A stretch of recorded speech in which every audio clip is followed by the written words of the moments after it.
চোখে বিশ্বজয়ের স্বপ্ন, শরীরে ক্লান্তি স্পষ্ট। তাতেও থামানো যায়নি বাংলাদেশ জাতীয় দলের উইকেটকিপার ব্যাটসম্যান জাকির হাসানকে। হালকা পানি পান করে ক্লান্তি কিছুটা ঠেলে একাকী অনুশীলনে টেস্ট দলের ওপেনিং পজিশনে আস্থার প্রতীক হয়ে ওঠা জাকির হাসান।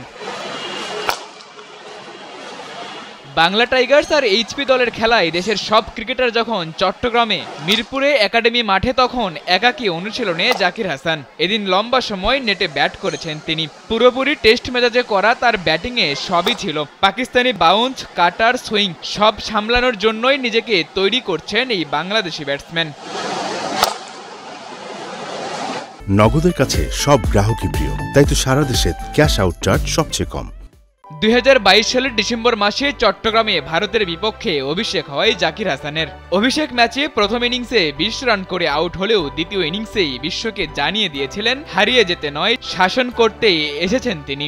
সেদিন সাগরিকায় ভারতের বাঘা বাঘা বোলারদের শাসন করে অভিষেকেই তুলে নিয়েছিলেন অসাধারণ এক সেঞ্চুরি। এরপর বাংলাদেশের হয়ে সাদা জার্সিতে 7 ম্যাচে 14 ইনিংসে রান করেছেন 450 বেশি। এই 7 ম্যাচেই তার ঝুলিতে যোগ হয়েছে এক সেঞ্চুরির সাথে 4টি অর্ধশতক। টেস্ট ক্রিকেটের খেতাব পাওয়া এই ওপেনার স্ট্রাইক রোটেট করে খেলতেই বেশি পছন্দ করেন। এখন পর্যন্ত টেস্টে তার স্ট্রাইক রেট 51.18।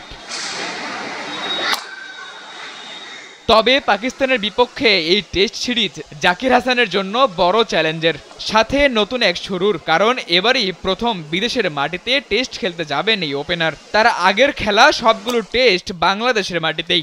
জাকির হাসানও ভালো করেই জানেন বিদেশের মাটিতে তার প্রথম সিরিজ মোটেও সহজ হবে না, কারণ প্রতিপক্ষটা যে পাকিস্তান। আর সে কারণেই তপ্ত রোদকে উপেক্ষা করে অনুশীলন করছেন বাঁহাতি এই ব্যাটার।